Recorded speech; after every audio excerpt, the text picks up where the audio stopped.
Have you ever lain awake at night, wondering if you made the right decision for someone you love most?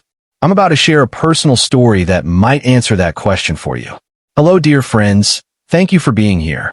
Today, I want to share something deeply personal and heartfelt. A story about love, regret, and the hardest choice I ever had to make for the person I cherish most, my mom. My mom was always so independent and full of life. As a child, I remember the scent of fresh cookies baking in the oven and her laughter filling our cozy kitchen. We would spend sunny afternoons tending our garden together, planting flowers and picking ripe strawberries. Those memories feel like yesterday. But as the years went by, I noticed the sparkle in her eyes slowly dimming. Mom began to struggle with everyday tasks. Climbing our staircase to the second floor became an ordeal she dreaded, and simple chores felt overwhelming for her. I think it was around her 65th birthday when it really hit home for me. My mom, my strong hero, was getting older.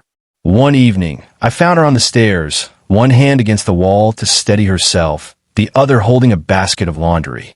She looked up at me with tears in her eyes, too proud to show how scared she felt. That sight hit me hard. In that moment, I knew we needed help and a better plan for her care.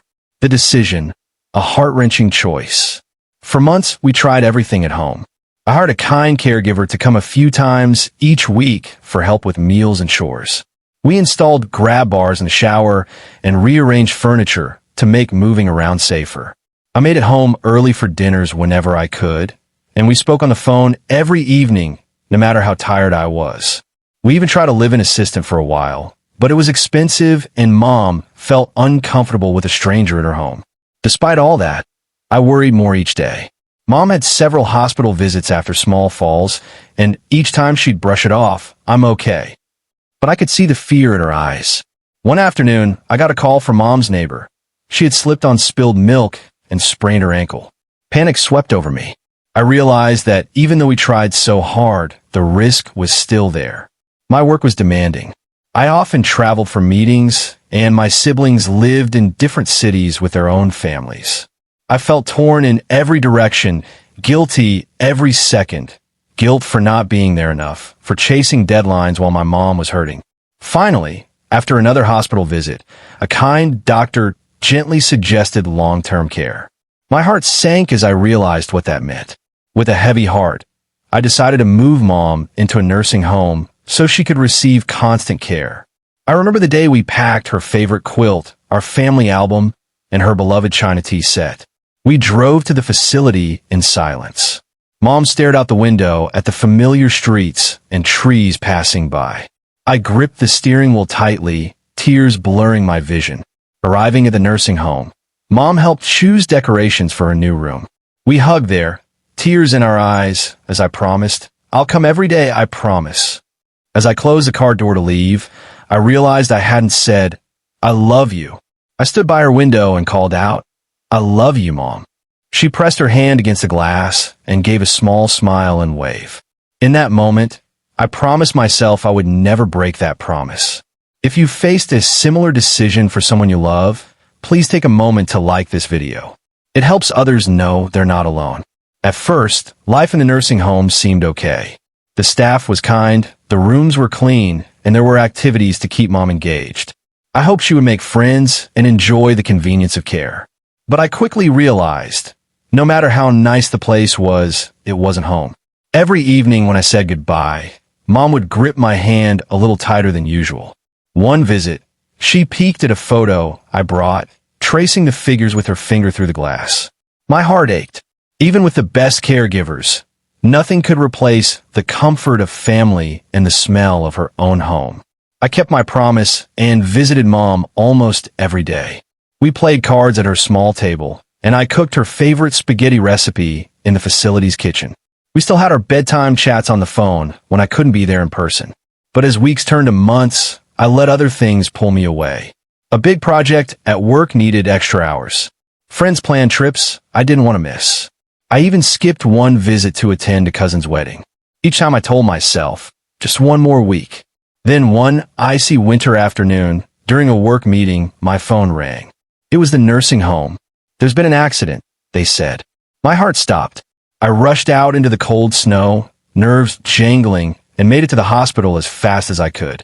The halls felt endless, and when I finally reached Mom's room, I saw her lying there with a cast on her hip and tears in her eyes from the pain. I knelt beside her. "Mom, I'm here," I whispered, gently clasping her frail hand. The sounds of machines filled the air. She opened her eyes and managed a faint smile. Somehow, through the pain, she whispered, "I knew you'd come." I stayed with her all night. She told me softly, "You're doing the best you can. Don't blame yourself." I wanted to believe her, but my chest hurt with guilt. I remember the nights I stayed late at work and the mornings I left early. That night, I lay on a small folding chair by her bed.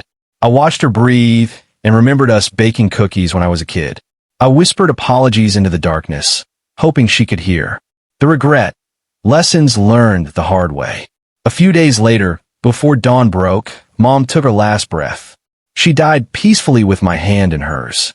I sat there, numb and broken, feeling both immense sadness and an odd sense of peace that her suffering was over. Walking down the hallway afterwards, I felt like I was moving in a daze. I kept thinking of the last moments, her soft hand in mine, her face so calm. Memories flooded back, laughing at the kitchen table, dancing slowly in the living room, the last time she smiled at me. In the quiet hallway, I sank to my knees and whispered, "Mom, I'm so sorry." I regretted every "I'll call tomorrow" that I didn't follow through, and every time I chose something else over visiting her. I regretted not being there the day she asked me to dance with her in the kitchen.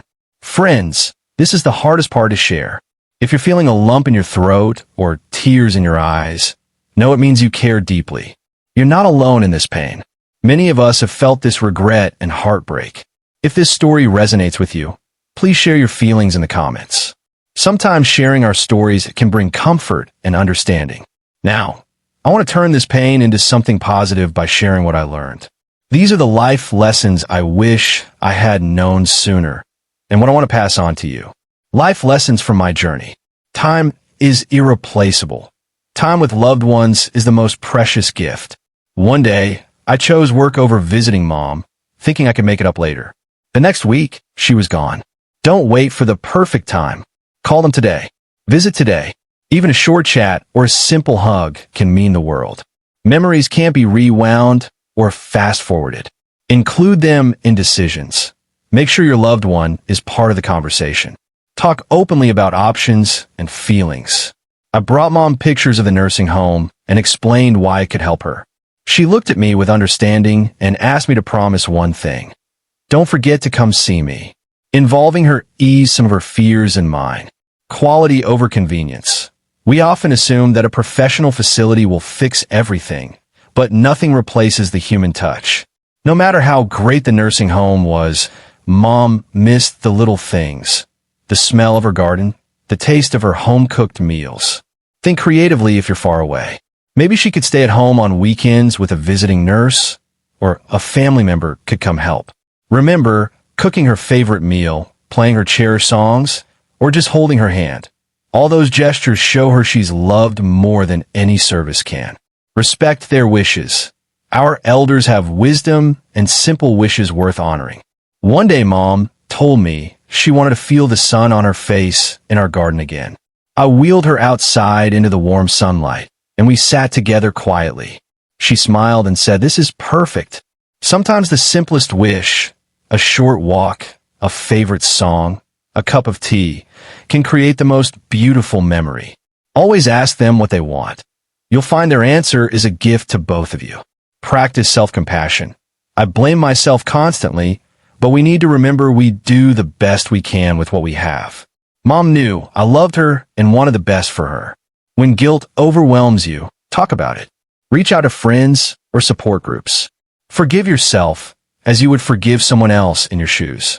You made those decisions out of love. Make memories today. Life is made of moments. The day before she passed, Mom asked me to dance with her to one of her favorite songs. We swayed slowly in the kitchen, smiling through our tears. That memory is now one of my most precious treasures. Right now, go make one. Tell a story, share old photos, or just sit quietly together. These moments will warm your heart for years to come. I've taken these lessons to heart. In memory of my mom, I now volunteer at local senior centers, and I make sure to call my family often. Every time I share Mom's story, I feel like I'm giving her something back, a way to help others avoid my mistakes. If this message touched you, please give this video a thumbs up and subscribe. Your support means a lot and helps us share more stories and advice. Conclusion. My journey taught me that family is everything and each moment is a gift. No matter what life throws at you, cherish today and the people you love. Right now, I want you to think of someone special. Go hug them, call them, or send a message. Tell them you care. You might be surprised how much it means. My mom's favorite saying was, "Cherish today, my child." Remember those words and hold them close. Thank you for listening to my story. I know it was heavy to hear, but I hope it helps someone out there. If you found value in this video, please support us by liking and subscribing. Share it with someone who needs to hear they are not alone. Remember, you're not alone in this journey. We all make the best choices we can. Keep moving forward, be gentle with yourself, and hold your loved ones close. Until next time, take care of yourself and each other. Sparkling Heart.